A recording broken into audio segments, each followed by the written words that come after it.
আলহামদুলিল্লাহ, মহান রব্বুল আলামিনের দরবারে লাখো কোটি শুকরিয়া যে মহান রব্বুল আলামিন আমাদেরকে দয়া করে, মায়া করে, অত্যন্ত মহব্বত করে দুনিয়ার সমস্ত ব্যস্ততা থেকে ফারেক করে আমাদেরকে জুমার নামাজ আদায় করার জন্য জামে মসজিদে আউয়াল ওয়াক্তে আসার বসার তৌফিক দান করেছেন। সেজন্য সকলে কালিমাত শুকর আদায় করে আলহামদুলিল্লাহ। প্রিয় হাজিরিন, আজকে যে বিষয়বস্তু আলোচনা করা হবে তা হলো গীবত, পরনিন্দা ও তার ভয়াবহতা সম্পর্কে। আল্লাহ চাহে তো সময় সংক্ষিপ্ত পরিসরে কিঞ্চিত আলোকপাত করার প্রয়াস চালাবো ইনশাআল্লাহ। প্রিয় মুসল্লিয়ানে কেরাম, গীবত কি? গীবত কাকে বলে? এক ভাইয়ের দোষ তার আড়ালে অন্য কারো কাছে বর্ণনা করাই হলো গীবত। এক ভাইয়ের দোষ, ভুল ত্রুটি অন্য ভাইয়ের কাছে, মানে তার আড়ালে অন্যজনের কাছে বর্ণনা করাই হলো গীবত। আসেন জেনে নেই হাদিসের মধ্যে গীবতের সংজ্ঞা কিভাবে দিচ্ছেন। হযরত আবু হুরায়রা রাদিয়াল্লাহু তাআলা আনহু থেকে বর্ণিত, হাদিসটি মুসলিম শরীফের মধ্যে আছে। বর্ণনাকারী হযরত আবু হুরায়রা রাদিয়াল্লাহু তাআলা আনহু। عن أبي هريرة رضي الله تعالى عنه قال قال رسول الله صلى الله عليه وسلم أتدرون ما الغيبة قالوا الله ورسوله أعلم قال ذكرك أخاك بما يكره قيل أفرأيت إن كان في أخي ما أقول قال إن كان فيه ما تقول فقد اغتبت وإن لم يكن فيه فقد بهت।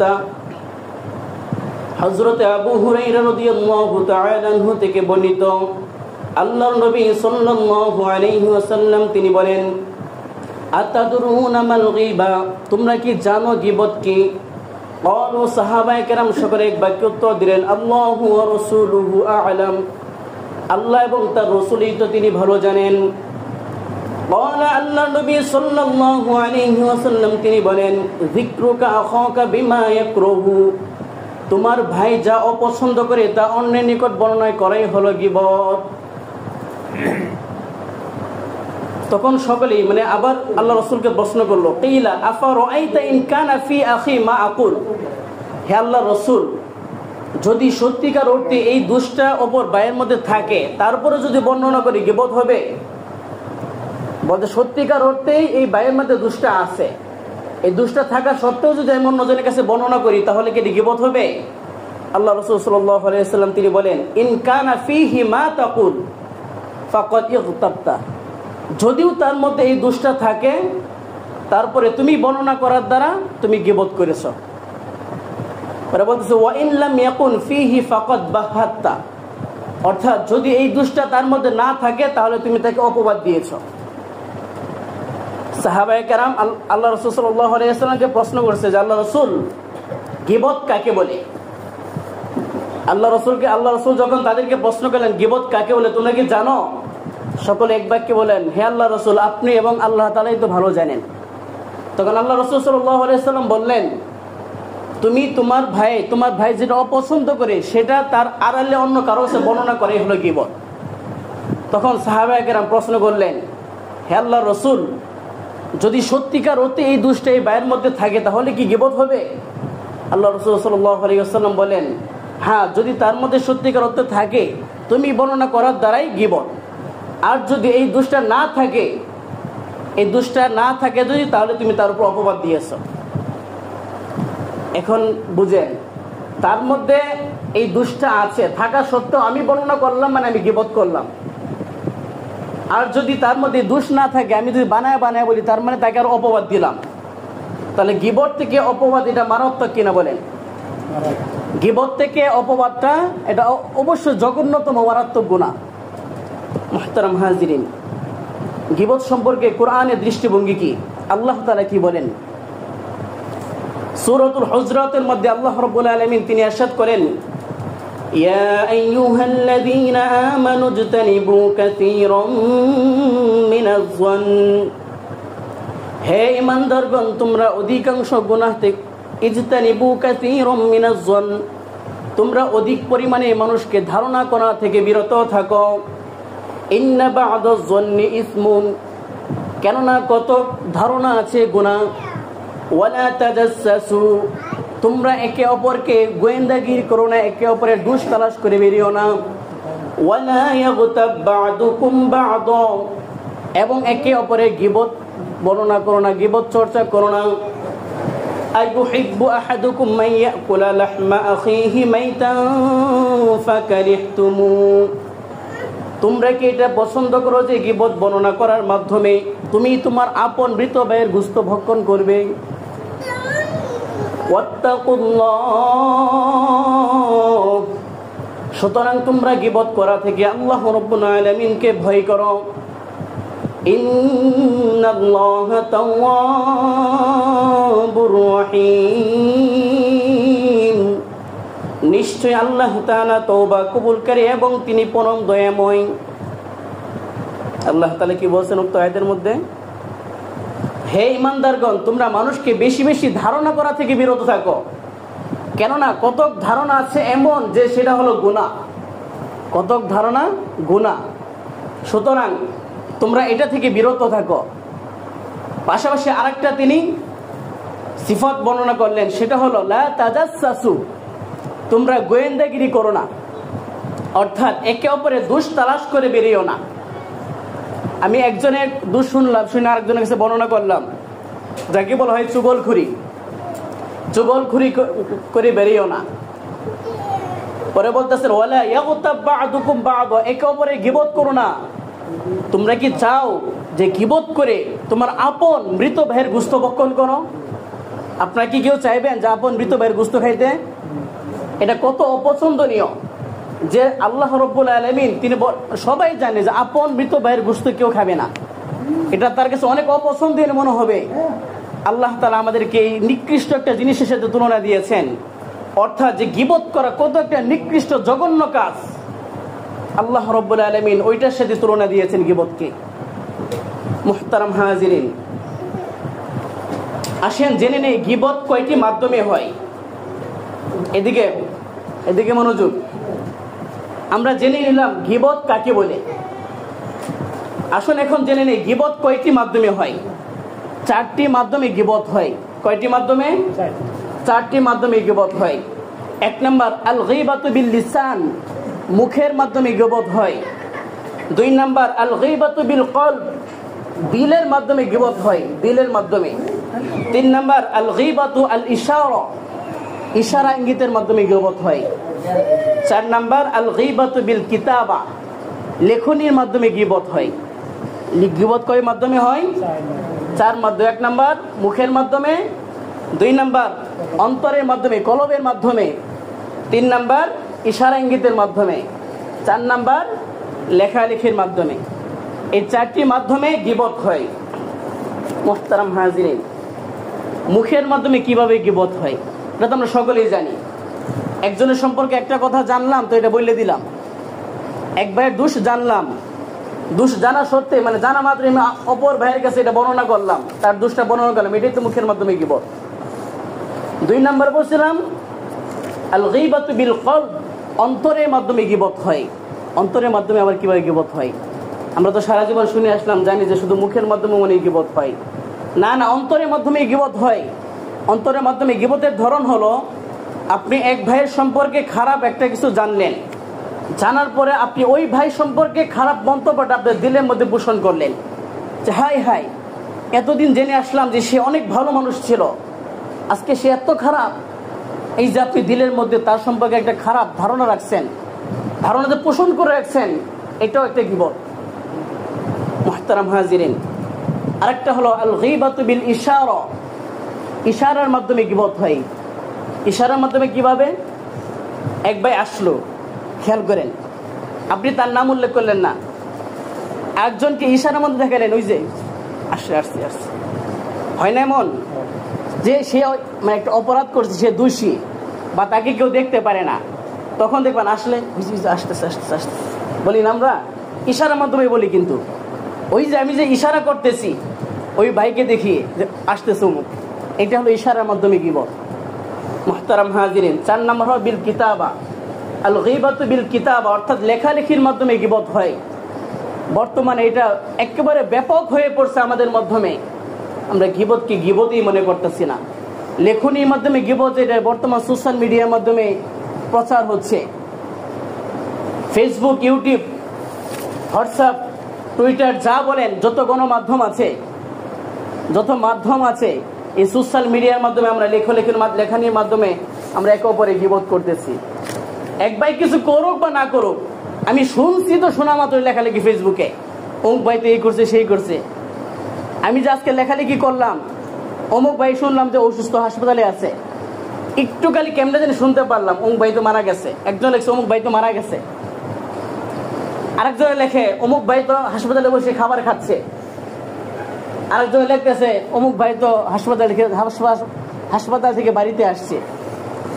এই যে মানে এই ভাই সম্পর্কে আমরা জানি না, সঠিক তথ্য জানি না, না জানার কারণে ফেসবুক তো পাইছি তো সাথে সাথে আমি পোস্ট করে দিলাম, যেটাই শুনলাম ওইটাই পোস্ট করে দিলাম।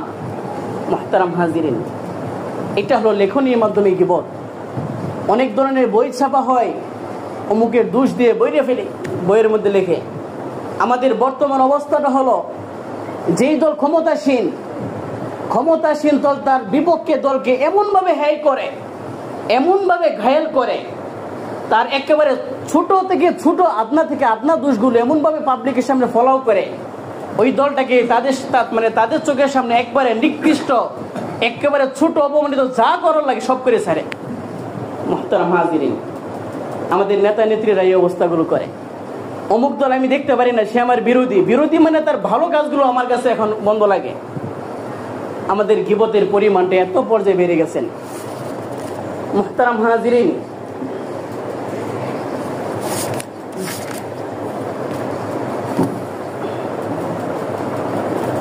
আল্লাহ রাসূল সাল্লাল্লাহু আলাইহি ওয়াসাল্লাম তিনি বলেন, হযরত আবু হুরায়রা রাদিয়াল্লাহু তাআলা আনহু থেকে বর্ণিত, আল্লাহ রাসূল সাল্লাল্লাহু আলাইহি ওয়াসাল্লাম তিনি বলেন, ইন্নাল আবদা লা ইয়াতাকাল্লামু বিল কালিমাতি মা ইয়াতাবায়্যানা ফিহা ইয়াযিল্লু বিহা ইলান নার আবআদা মিম্মা বাইনাল মাশরিক। সাহাবী হযরত আবু হুরায়রা রাদিয়াল্লাহু তাআলা আনহু থেকে বর্ণিত, আল্লাহ রাসূল সাল্লাল্লাহু আলাইহি ওয়াসাল্লাম তিনি বলেন, বান্দা যখন হঠাৎ করে একটা কথা বলে ফেলে, ইন্নাল আবদা লা ইয়াতাকাল্লামু বিকালিমাতিন, বান্দা যখন হঠাৎ করে একটা কথা বলে ফেলে, মা ইয়াতাবায়্যানা ফিহা, সেই সম্পর্কে কোনো যাচাই বাছাই করে না, কোনো যাচাই বাছাই নাই, হঠাৎ করে শুনছে তো হঠাৎ করে বলে ফেলছে কথাটা। আল্লাহ রাসূল সাল্লাল্লাহু আলাইহি ওয়াসাল্লাম তিনি বলেন, ইয়াযিল্লু বিহা ইলান নার, সেই কথা বলা, এই কথা তাকে জাহান্নামের মধ্যে নিক্ষেপ করবে। আর জাহান্নামের গভীরতা কেমন হবে তিনি বলেন, আবআদা মিম্মা বাইনাল মাশরিক, অর্থাৎ পূর্ব থেকে পশ্চিম দিকে, বিশ্বের পূর্ব থেকে পশ্চিম দিকে যতটুকু দূরত্ব আছে, তার জাহান্নামের গভীরতা এতটুকু হবে।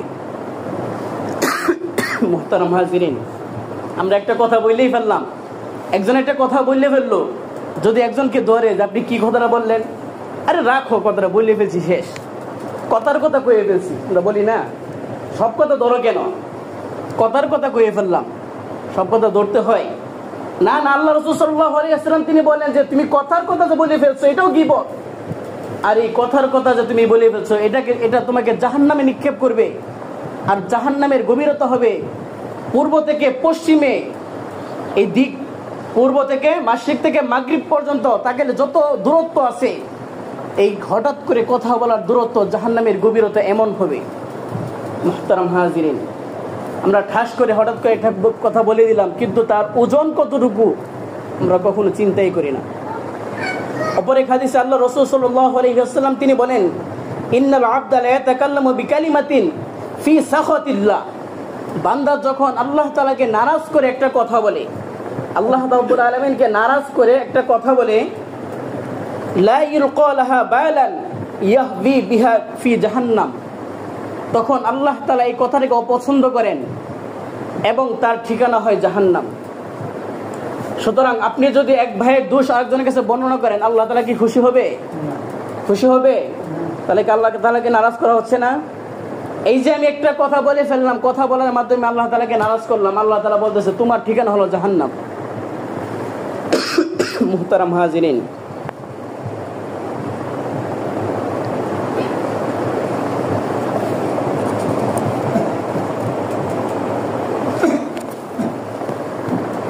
যে ব্যক্তি গীবত করবে আল্লাহ তাআলা তার শাস্তি সম্পর্কে কি বলছেন যে ইজতানিবু কাসীরাম মিনাজ জন। একটা বলছিলাম যে আমরা গীবত চার প্রকার। একটা কি বলছিলাম, কথার মাধ্যমে গীবত হয়, হঠাৎ করে কথা বলি যে কথার মাধ্যমে গীবত হয়। তার দলিল হলো দুইটা হাদিসে বললাম। একটা সাহাবী হযরত আবু হুরায়রা রাদিয়াল্লাহু তাআলা থেকে বর্ণিত যে আল্লাহ রাসূল বলছেন যে হঠাৎ করে একটা কথা বলে ফেলছো, কিন্তু এটা কখনো চিন্তা করো নাই, এই কথা তোমাকে জাহান্নামে নিক্ষেপ করবে। আর এটা গভীরতা হবে এমন যে পূর্ব থেকে পশ্চিম দিকে তাকালে যত দূরত্ব হয় এতটুকু দূরত্ব হবে তোমার জাহান্নাম। এই কথার মাধ্যমে গীবতটা হয়। আরেকটা হাদিস বললাম যে আল্লাহ রাসূলকে যে আল্লাহ রাব্বুল আলামিনকে যে ব্যক্তি অপছন্দ করে, মানে এমন কথা বললো যেটা আল্লাহ রাব্বুল আলামিন অপছন্দ করেন, এই অপছন্দনীয় কথাটা আমাকে আপনাকে জাহান্নামে নিক্ষেপ করবেন। এই দুইটা হলো দলিল, হাদিস দ্বারা দুইটা দলিল যে মুখের মাধ্যমে যে গীবত হয়। এখন আসুন জেনে নেই যে কলবের মাধ্যমে কিভাবে গীবত হয়, যে কলবের মাধ্যমে যে গীবত হয় এটার দলিল কি। এটার দলিল আল্লাহ রাব্বুল আলামিন তিনি বলেন ইয়া আইয়ুহাল্লাযীনা আমানু ইজতানিবু কাসীরাম মিনাজ জন ইন্না বা'দাজ জন্নি ইসমুন ওয়া লা তাজাসসু ওয়া লা ইয়াগতাব বা'দুকুম বা'দা। উক্ত আয়াতের মধ্যে আল্লাহ রাব্বুল আলামিন তিনি বলেন ইজতানিবু কাসীরাম মিনাজ জন, তোমরা অধিকাংশ ধারণা থেকে বিরত থাকো। আমার একটা জিনিস চুরি হয়ে গেছে, তো আমি মনে মনে সবাইকে দোষারোপ করতে থাকি, মনে মনে ধারণা করি হে নিচ্ছে, করি না আমরা? অথবা যে আমার একটু শত্রু হয় তারে তোমরা কে দয়ে মুয়ে শেষ, সেই নিচ্ছে, এমন ভাবে কথা বলি যে আমরা কখনো দেখি না যে সে নিচ্ছে, না দেখা সত্ত্বেও। সুতরাং তার আচরণগুলো আমার কাছে ভালো লাগে না, আমার কাছে তাকে একটু খারাপ মানুষ মনে হয়। এই জন্য আমার একটা জিনিস হারাইছে, তো আমি তাকেই দোষারোপ করি, মনে মনে ধারণা করি যে সে স্যার আর কেউ নিবে না। আমরা এই কথাটা তো প্রকাশও করে ফেলি যে সে স্যার আর কেউ হইতে পারে না, এই কাজটা করতে পারে। আল্লাহ তাআলা বলছেন ইজতানিবু কাসীরাম মিনাজ জন, অধিকাংশ ধারণা থেকে তোমরা বেঁচে থাকো, কেননা ইন্না বা'দাজ জন্নি ইসমুন, কেননা কিছু কিছু ধারণা আছে গুনাহ। তুমি যে ধারণা করতেছো সব ধারণা তোমার সঠিক হবে না, কিছু কিছু ধারণা তোমার ভুলও হইতে পারে। আর তুমি অপর ভাই সম্পর্কে মনে মধ্যে একটা ভুল ধারণা রাখছো, এটা গীবত পোষণ করছো, এটাই তোমার গুনাহের কারণ। মুহতারাম হাজিরিন, উক্ত আয়াতটাই হলো যে কলবের মাধ্যমে যে আমাদের গীবত হয়, এই উক্ত আয়াতই হলো দলিল। আরেকটা হলো যে ইশারার মাধ্যমে গীবত হয়। ইশারার মাধ্যমে গীবত আম্মা জান হযরত আয়েশা সিদ্দিকা রাদিয়াল্লাহু তাআলা আনহা থেকে হাদিসটি বর্ণিত। দেখেন আম্মা জান আয়েশা রাদিয়াল্লাহু তাআলা আনহা আমাদেরকে শিক্ষা দেওয়ার জন্য নিজের একটা ভুল হয়ে গেছে, এই ভুলটা কিভাবে তিনি প্রকাশ করলেন, গোপন রাখেন নাই, তারা কতটা মানে বিলীন করে দিত উম্মতের জন্য। একবার হযরতে সাফিয়া রাদিয়াল্লাহু তাআলা আনহা আল্লাহ রাসূলের বিবি, তিনি আম্মা জান হযরত আয়েশা সিদ্দিকা রাদিয়াল্লাহু তাআলা আনহা থেকে তুলনামূলক কিছুটা একটু ছোট, মানে লম্বার দিকে একটু কম লম্বা আর কি, খাটো বাড়ি এই শব্দ ব্যবহার করা যাবে না তাদের শানে। কিছু কিছু শব্দ আছে যে আমরা ব্যবহার করতে পারবো না, কারণ এইটা তাদের শানে ব্যবহার করলে তাদেরকে ছোট করা হয়।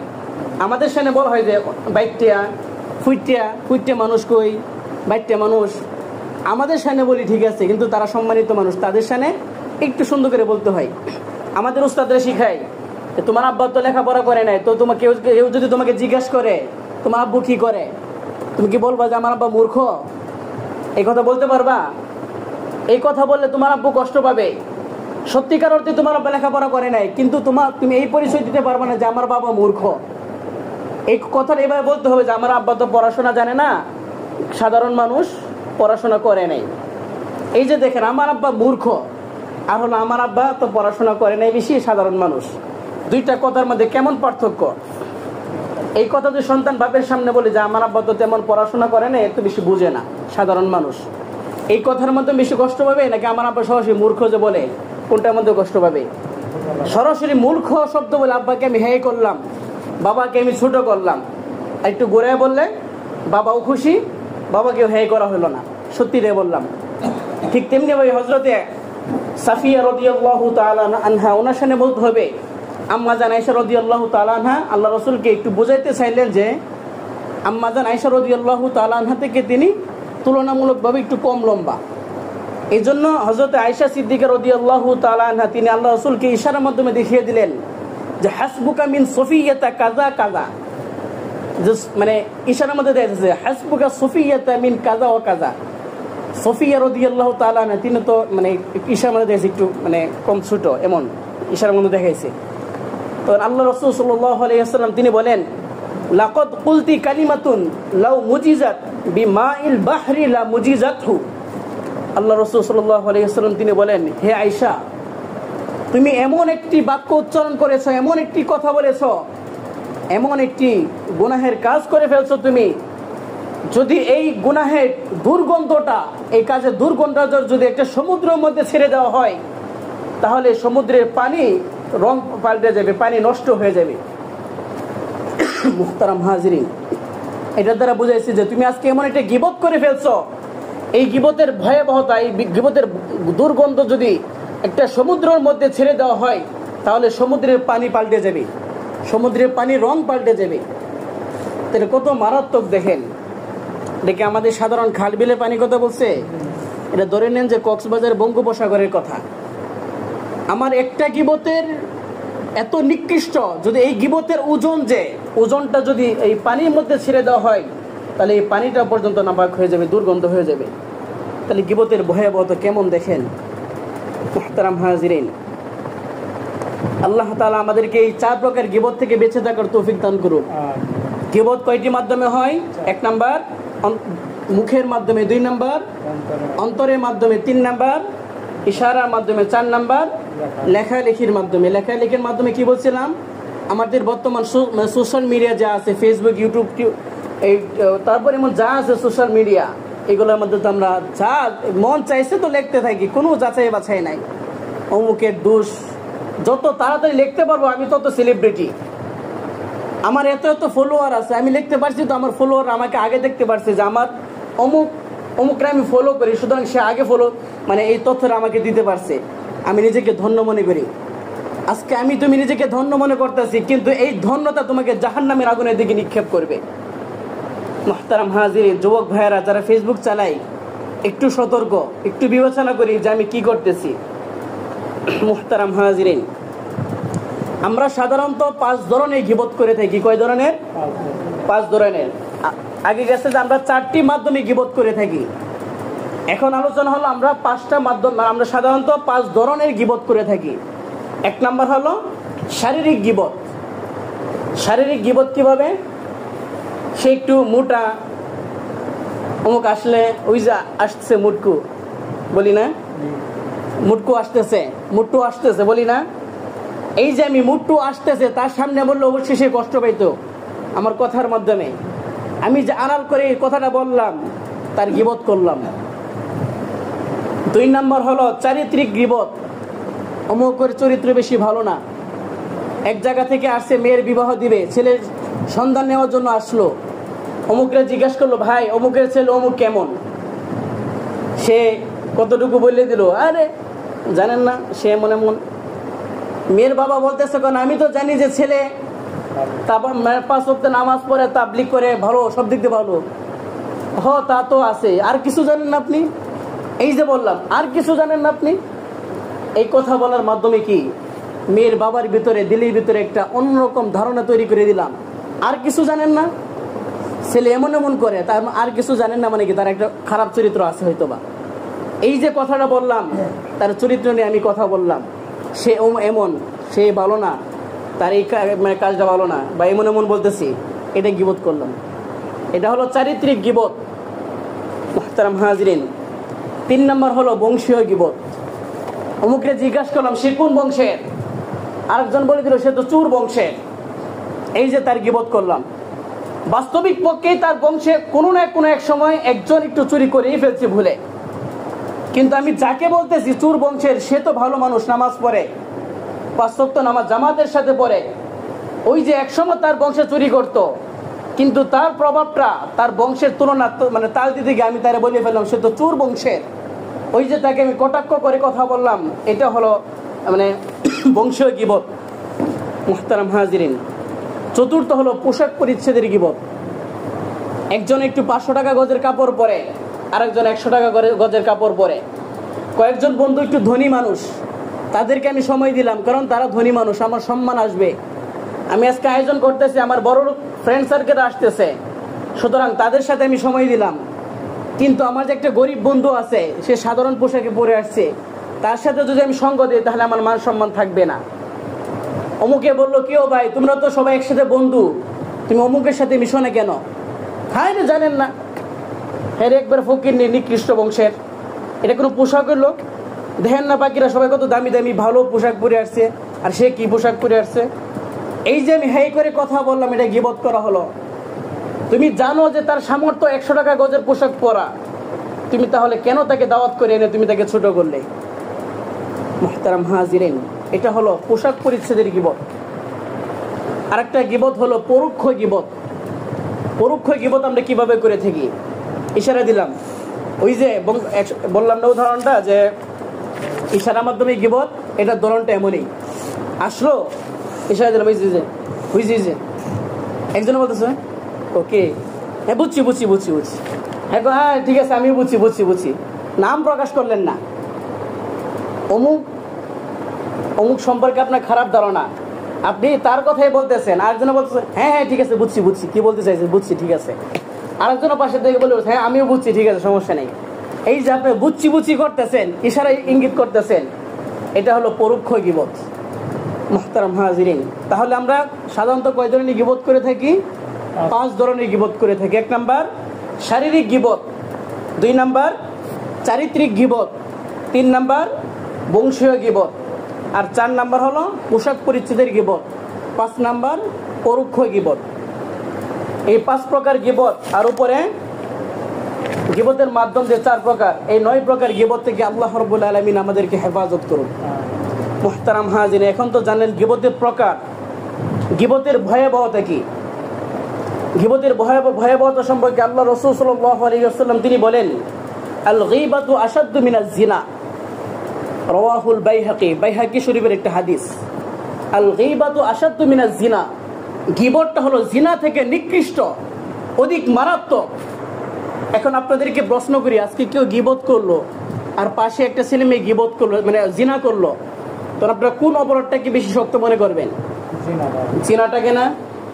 যে খারাপ কাজ করছে, মেয়ের সাথে জিনা করছে, আর একজন পাশে গীবত করছে, আমাদের দৃষ্টি সাধারণত ওই মানে জিনার দিকে চলে। সে গীবত করে ফেলছে, তো তাকে জুতার বাড়ি, মানে বেতের বাড়ি যা আছে সব করা হয়, কিন্তু একজন গীবত করলো তাকে কিছুই বলা হয় না।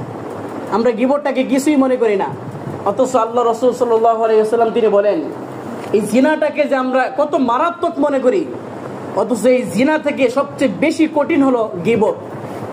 আমি এক ভাইয়ের গীবত করলাম, এটা জিনা থেকেও মারাত্মক। কত ভয়াবহতা গীবত দেখেন ভাই। গীবত করলে ক্ষতি কি? আমরা যে গীবত করি, গীবতের ক্ষতি কি? ইহকালীন ক্ষতি আছে এবং পরকালীন ক্ষতি আছে। ইহকালীন ক্ষতি হলো যে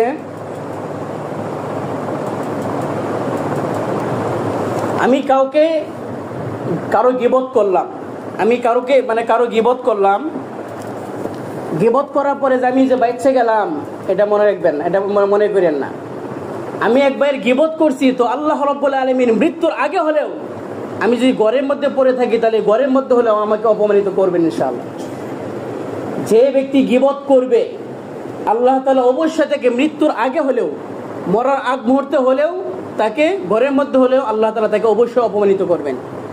এটা হাদিস আছে আবু দাউদ শরীফের মধ্যে হাদিসটা আরবিটা আছে, আমি বলতেছি না, একটু সময় একেবারে কম, আলোচনা আরো কিছু পয়েন্ট আছে, এই জন্য আমি হাদিসটা বলতেছি না। আবু দাউদ শরীফের হাদিস, আল্লাহ রাসূল সাল্লাল্লাহু আলাইহি ওয়াসাল্লাম তিনি বলেন যে কোনো ব্যক্তি যদি কারো গীবত করে এবং সে যদি তার কাছে মাপ না চায়, তাহলে আল্লাহ তাআলা তাকে মৃত্যুর আগ মুহূর্তে হলেও তাকে অবশ্যই অপমানিত করবেন। এটা হলো আমাদের ইহকালীন ক্ষতি। পরকালীন ক্ষতি কি? ইহকালীন আরো ক্ষতি আছে, বলতে গেলে অনেক সময় দরকার। পরকালীন ক্ষতি কি? পরকালীন ক্ষতি হলো যে হযরত আনাস ইবনে মালিক রাদিয়াল্লাহু তাআলা আনহু থেকে বর্ণিত, আল্লাহ রাসূল সাল্লাল্লাহু আলাইহি ওয়াসাল্লাম তিনি বলেন যে মেরাজের সময় যখন আল্লাহ রাসূল সাল্লাল্লাহু আলাইহি ওয়াসাল্লাম তিনি মেরাজে গমন করলেন, তো এক দলকে দেখতে পারলেন যে তারা নখ দ্বারা, তাদের নখগুলো হবে পিতলের, নখ দ্বারা নিজেদের চেহারা এভাবে খামচাচ্ছে, বুকের মধ্যে তারা খামচাচ্ছে, খামছিয়ে মুখের চেহারা একেবারে বিবর্ণ করে ফেলছে। আল্লাহ রাসূল সাল্লাল্লাহু আলাইহি ওয়াসাল্লাম হযরত জিবরিল আলাইহিস সালামকে বললেন, তারা কে? হযরত জিবরিল আলাইহিস সালাতু ওয়াস সালাম তিনি বলেন, তারা তো দুনিয়াতে মৃত ভাইয়ের গোশত খাইতো, অর্থাৎ তারা গীবত করত। আয়াতের মধ্যে গেল না যে আইয়াকুল লাহমা আখিহি মাইতান ফাকারিহতুমুহু, আল্লাহ তাআলা বলতেছে তোমরা কি চাও যে গীবত করার মাধ্যমে তোমার মৃত ভাইয়ের গোশত ভক্ষণ করো? ওইদিকে ইঙ্গিত করে হযরত জিবরিল আলাইহিস সালাম বলেন যে তারা তো দুনিয়ার মধ্যে গীবত করত, অর্থাৎ মৃত ভাইয়ের গোশত ভক্ষণ করত। তারা তাদের ক্ষতি, তাদের আজকে তাদেরকে জাহান্নামের মধ্যে এই শাস্তি তারা করতেছে, অর্থাৎ কিয়ামত এর আগ পর্যন্ত, মৃত্যুর পর থেকে কিয়ামতের আগ পর্যন্ত তারা এই অবস্থা করবে। আরো অনেকগুলো ক্ষতি রয়েছে, তার মধ্যে এক নম্বর এখন হলো গীবত করলে আরেকটা হলো কবিরা গুনাহ। গীবত হলো কবিরা গুনাহ। 3 নম্বর ক্ষতি হলো গীবত আমাদের আমলকে নষ্ট করে দেয়। গীবত কি করে? আমাদের আমলকে নষ্ট করে দেয়। 4 নম্বর, আমি যার সম্পর্কে গীবত করলাম কিয়ামতের ময়দানে আমার আমল তাকে দিয়ে দিতে হবে। আমি যার সম্পর্কে গীবত করলাম কিয়ামতের মাঠে আমার আমল তাকে দিয়ে দিতে হবে। 5 নম্বর হলো সমাজের মধ্যে ফিতনা, ফাসাদ, ঝগড়া বিভেদ বেড়ে যায়। আমি যদি অমুক ভাইয়ের গীবত করি, দোষ বর্ণনা করি, অমুক ভাইকে আমাকে ছাড়বে শুনলে তো মারামারি কাটাকাটি হয় না? সুতরাং গীবতের ক্ষতি অনেক, দুনিয়াবি ক্ষতি, আখিরাতি ক্ষতি, অনেক ক্ষতি রয়েছে। মুহতারাম হাজিরিন, এখন তো প্রশ্ন হইতে পারে যে গীবত তো শুনলাম, গীবত বলা যাইব না, কিন্তু গীবত কি শোনা যাবে? আমরা কি গীবত শুনতে পারবো? এই সম্পর্কে একটা আরবি বাক্য আছে যে আশ-শারিকু আস-সামিউ শারিকুল কাইলি, আস-সামিউ শারিকুল কাইল, অর্থাৎ যে ব্যক্তি একটা কথা বলছে, এই কথা অন্যজন শুনলো মানে সে তার শরীক হয়ে গেল। একজন একটা কথা বললো, অপরজন তার কথাটা শুনলো, শোনার মাধ্যমে সে তার বরাবর হয়ে গেল, সমান সমান হয়ে গেল। সুতরাং এই উক্তি দ্বারা বোঝা যায় যে গীবত করাও জায়েজ নাই, গীবত শোনাও জায়েজ নাই। যে ব্যক্তি গীবত করে যে যতটুকু গুনাহ কামাই করলো, যে গীবত শুনলো সে তার সমপরিমাণ গুনাহ কামাই করলো। মুহতারাম হাজিরিন, এতক্ষণ শুনলাম গীবত কি কি, কেমনি কেমনি গীবত হয়, গীবত করলে কি ক্ষতি। এখন আসুন জেনে সংক্ষেপে গীবত থেকে বাঁচার উপায় কি। গীবত তো করেই ফেললাম, গীবত থেকে আমরা কিভাবে বাঁচবো? 1 নম্বর, গীবত থেকে বাঁচার কয়েকটি সূরত হইতে পারে। 1 নম্বর, নিজের দোষ নিয়ে চিন্তা করা। আমি যে অমুক ভাইয়ের গীবত করলাম, এটা চিন্তা করা, গবেষণা করা। চিন্তা করলে অবশ্যই আপনি ভালো পজিটিভ দিক পাবেন ইনশাআল্লাহ। 2 নম্বর হলো নফসকে সংযত রাখা। আপনার নফস চাইতেছে অমুক ভাইয়ের গীবতটা আমি অমুক ভাইয়ের দুষ্ট অমুক ভাইয়ের কাছে বলে দেই। আপনি যদি আপনার নফসকে থামিয়ে রাখতে পারেন, তাহলে আপনি অবশ্যই গীবত থেকে বাঁচতে পারবেন।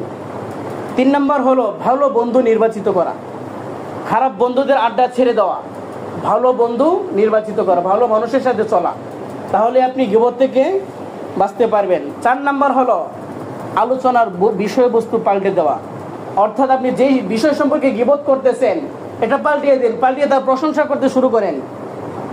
আপনি অমুক ভাইয়ের দোষ বর্ণনা করতেছেন, দোষ বর্ণনা করে আলোচনায় পাল্টিয়ে দেন, তার মধ্যে কি ভালো গুণ আছে ওইটা বর্ণনা করেন, আপনিও তো অবশ্যই সব পাইবেন, আপনি গীবত থেকে বাঁচতে পারতেছেন। 5 নম্বর, অন্তরের মধ্যে আল্লাহ রাব্বুল আলামিনের ভয় তৈরি করা, আল্লাহ রাব্বুল আলামিনের ভয় পয়দা করা। 6 নম্বর হলো তওবা ইস্তিগফার করা। এই আমলগুলো যদি আমরা করতে পারি, অবশ্যই আমরা আল্লাহ রাব্বুল আলামিন আমাদেরকে গীবত থেকে হেফাজত করবেন, আমরা অবশ্যই গীবতের শাস্তি থেকে রক্ষা পাবো ইনশাআল্লাহ।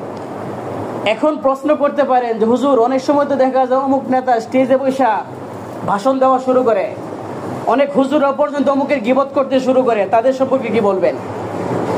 প্রশ্ন হয় না? অবশ্যই হয়। জেনে রাখেন যে 6টি ক্ষেত্রে গীবত করা জায়েজ আছে। 6টা ক্ষেত্র আছে, এই 6টা ক্ষেত্রে আপনি দোষ বলতে পারবেন। এই 6টা ক্ষেত্রে কেউ সংক্ষেপে শুনে রাখেন। 1 নম্বর হলো যে নিজের অধিকার আদায় এবং অন্যের বিচার, অর্থাৎ মাজলুম ব্যক্তির বিচার চাওয়ার ক্ষেত্রে গীবত করা জায়েজ আছে। আপনার একটা সম্পদ, আপনার সম্পদ অমুকে অন্যায়ভাবে নিয়ে নিছে, সুতরাং আপনি বিচার চাওয়ার জন্য মাতবরের কাছে যাইতে পারবেন। মাতবরের কাছে গিয়ে তার দোষগুলো পড়তে পারবেন যে আমার জমিন তো সেইভাবে নিছে। সুতরাং এইটা বলার মাধ্যমে আপনি এটা বলছেন যে বিচার চাওয়ার জন্য এটা গীবত হবে না। অথবা অমুক ব্যক্তি মাজলুম, তাকে তার উপর সবাই জুলুম করে, এই মাজলুম ব্যক্তির বিচারের জন্য আপনি বিচারকের কাছে গিয়ে বিচার চাইলেন, সুতরাং এই ক্ষেত্রে এটা গীবত হবে না। প্রতিটারে দলিল আছে, লা ইউহিব্বুল্লাহুল জাহরা বিসসুই মিনাল কওল ইল্লা মান যুলিম। আল্লাহ তাআলা প্রকাশ্যে কারো দোষ বর্ণনা করে এটা পছন্দ করে না, ইল্লা মান যুলিম, তবে যার উপর জুলুম করা হয়েছে, অর্থাৎ যে মাজলুম, এটা বর্ণনা করতে জায়েজ আছে, সমস্যা নেই। 2 নম্বর হলো গুনাহকারী বেদাতি থেকে মানুষকে হেফাজত করা। অর্থাৎ এক গুনাহগার ব্যক্তি, সে হচ্ছে বেদাত, সুতরাং সে বেদাতের মাধ্যমে সমাজকে গুমরাহ করে ফেলবে, ইসলামকে ধ্বংস করে দিবে, যেটা জায়েজ নাই। বেদাতি গুমরাহি সে সমাজের মধ্যে চালু করবে। সুতরাং তার গুমরাহি বন্ধ করার জন্য যে ভালো একজন ব্যক্তি, তার কাছে বিচার দেওয়া, সমাজের গণ্যমান্য ব্যক্তির কাছে আমি তার বিষয় সম্পর্কে বলা, এটা গীবত হবে না। বেদাতি যে সমাজের মধ্যে ফিতনা ফাসাদ তৈরি করে, তার দোষ বর্ণনা করলে গুনাহ হবে না। এটারও দলিল আছে, দলিলগুলো এখন বলবো না, সময়ের দরকার। 3 নাম্বার, শরঈ ফতোয়া জানার জন্য গীবত করা জায়েজ আছে। আপনি শরীয়তের কোন একটা ফতোয়া চাইবেন অমুক দোষ সম্পর্কে। উদাহরণস্বরূপ বলি যে এখানে একটা হাদিস আছে, হযরত হিন্দা রাদিয়াল্লাহু তাআলা আনহা, আল্লাহ রাসূল সাল্লাল্লাহু আলাইহি ওয়াসাল্লামকে বললেন যে ইন্না আবু সুফিয়ান রাজুলুন শাহীহুন, অর্থাৎ আবু সুফিয়ান তো সে কৃপণ মানুষ, সুতরাং সে আমার ভরণ পোষণ তেমন দেয় না। হিন্দা আল্লাহ রাসূলকে বিচার দিতেছে যে আবু সুফিয়ান সে কৃপণ মানুষ, সে আমার ভরণ পোষণ ঠিক তেমন ভাবে দেয় না। আল্লাহ রাসূল সাল্লাল্লাহু আলাইহি ওয়াসাল্লাম তিনি বললেন, তোমার সন্তান এবং তোমার মাসে যেই খরচটা হয়, এতটুকু খরচ তুমি নিতে পারবা, সুতরাং এতে কোনো সমস্যা নেই। এই যে হিন্দা যে তার স্বামী সম্পর্কে আল্লাহ রসুলের কাছে অভিযোগ করছে যে আমার ভরণ পোষণ সে করে না, আল্লাহ রসুলের কাছে যে বিচার দায়ের করছে এটা মাসালা জানার জন্য, সুতরাং তার থেকে কি আমি এই খরচটা নিতে পারবো কিনা, আল্লাহ রসুলের সমাধান দিছে। আপনারা যদি এমন শরীয়তের কোনো বিষয় নিয়ে ওলামায়ে কেরামের কাছে যদি ফতোয়া জানতে চান, তাহলে এটা দোষের কিছু না, সুতরাং এটা জায়েজ আছে। 4 নাম্বার, মানুষকে ধোঁকা ও বিপদ থেকে বাঁচানো। মানুষকে ধোঁকাবাজি এবং বিপদ থেকে যদি বাঁচাতে চান, তাহলে এই ক্ষেত্রে গীবত করা জায়েজ আছে। অর্থাৎ আপনি শরীকে ব্যবসা করব, এখন আপনার সম্পর্কে আমার তেমন ধারণা নাই, অমুক ভাইকে জিজ্ঞাসা করলাম যে ভাই আমরা তো একসাথে ব্যবসা করতে চাইতেছি, তো অমুক লোকটা কেমন, যদি আমাকে একটু বর্ণনা করতেন। অমুক লোক আপনার সত্যটাই বললো যে না, অমুক লোক তো ঠকবাজ, সে ধান্দাবাজি করে, সে আপনাকে ঠকাবে, ব্যবসার মধ্যে আপনাকে 2 নাম্বারই করবে। সুতরাং এই যে অমুক ভাই যে ঠকবাজ ব্যক্তি আপনাকে ঠকাবে, ধোঁকাবাজি করবে, এমন ক্ষেত্রে এটা বলা জায়েজ আছে, এটা গীবত হবে না। 5 নাম্বার, এমন কারো পরিস্থিতি না, মানে এমন একজনের নাম দেখবেন, মানে আসল নাম যেটা, এই নামে পরিচয় থাকে না, তার অন্য একটা নামে সে পরিচিত থাকে। সুতরাং ওই নামটা যদিও একটু খারাপ শোনা যায়, যেমন কানা মিয়া, লুলা মিয়া, লেংরা মিয়া, এমন বলি না আমরা, এমন কিছু কিছু নামে পরিচিত থাকে। একজনের নাম একটা, কিন্তু অন্য নামে সে প্রসিদ্ধ। যদি এমন হয় যে আমি কোথাও গেছি, আমি যদি তার নাম বলি, তাহলে কেউ তাকে চিনবে না। যেই নামে সে প্রসিদ্ধ, এই নামে যদি তাকে বলি, তাহলে অন্যরা চিনবে, তাহলে ওই নাম বলতে সমস্যা নেই। তবে হ্যাঁ, যদি আপনার তার নাম জানা থাকে, সঠিক নাম জানা থাকে, তাহলে তার নাম উল্লেখ করাটাই উত্তম। ব্যঙ্গ করে নাম বলার চাইতে আপনি তার সঠিক নামটা সহ উল্লেখ করাটা উত্তম। তবে যদি কেউ নাই চেনে, তাহলে ওই নামে বলাটা জায়েজ আছে, সমস্যা নেই। 6 নাম্বার, আরেকটা হলো যে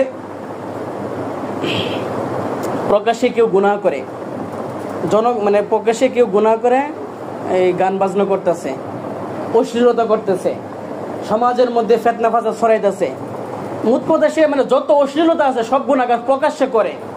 আপনি যদি তার থেকে দূরে থাকার জন্য মানুষকে সতর্ক করেন, অমুক লোকটা তো খারাপ, সুতরাং তার সাথে মিশলে তুমি খারাপ হয়ে যাইবা, তুমি তার সাথে চলো না, তাহলে এই ক্ষেত্রে এটা বলা জায়েজ আছে। তাহলে কয় ক্ষেত্রে গীবত করা জায়েজ আছে? 6টা ক্ষেত্রে। 1 নাম্বার, নিজের অধিকার মাজলুমের বিচার চাওয়ার ক্ষেত্রে মাতবরের কাছে বিচার দেওয়া জায়েজ আছে। 2 নাম্বার হলো গুনাহগার বা বেদাতি মানুষ, তার থেকে মানুষকে সতর্ক করার জন্য বিচার চাওয়া গীবত করা জায়েজ আছে। 3 নাম্বার, আপনি শরঈ কোনো বিষয় সম্পর্কে ফতোয়া নেবেন, ফতোয়া চাওয়ার ক্ষেত্রে মুফতি সাহেবদের কাছ থেকে ফতোয়া নেওয়া ক্ষেত্রে গীবত করা জায়েজ আছে। 4 নাম্বার হলো মানুষকে ধোঁকাবাজি করে বিপদগ্রস্ত মধ্যে ফেলে এই ধোঁকাবাজি থেকে বাঁচানোর জন্য, যেমন উদাহরণ দিয়েছিলাম ব্যবসার ক্ষেত্রে আমার পার্টনার, এই ক্ষেত্রে গীবত করা জায়েজ আছে। 5 নাম্বার, যে একজনের নাম অন্য নামে পরিচিত, সুতরাং ওইটা বলে সে যদিও কষ্ট পায় কিন্তু এই নাম না বললে অন্য কেউ তাকে চিনবে না, এই ক্ষেত্রে গীবত করা জায়েজ আছে। 6 নাম্বার, প্রকাশ্যে গুনাহ করে, নোংরামি করে, ফাসিকি করে এমন ব্যক্তি থেকে জনগণকে সতর্ক করার জন্য জায়েজ আছে।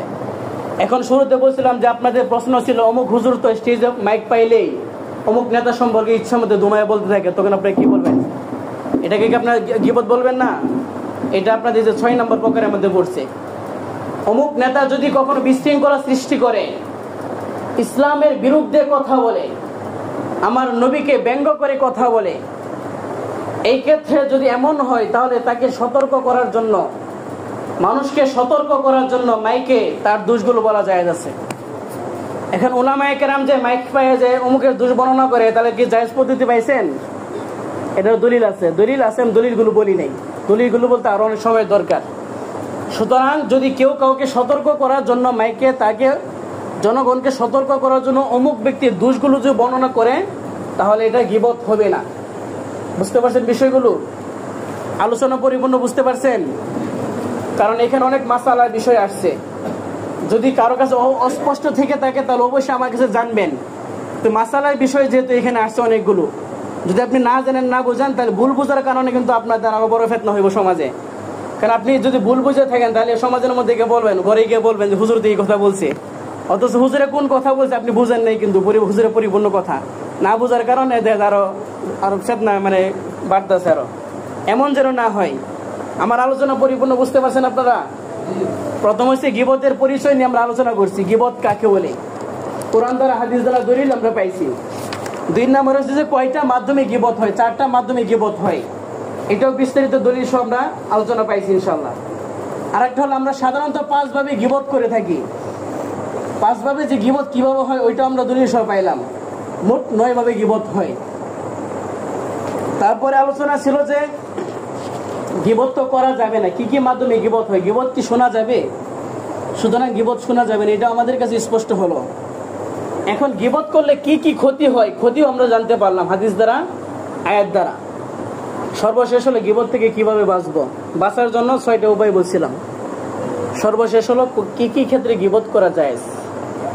যে আলোচনাটুকু করা হলো, আল্লাহ রাব্বুল আলামিন আমাকে এবং আপনাদের সকলকে বোঝার তৌফিক দান করুন এবং আমাদের সবাইকে সমস্ত প্রকার গীবত থেকে হেফাজত করুন, জাহান্নামের আগুন থেকে আমাদেরকে হেফাজত করুন।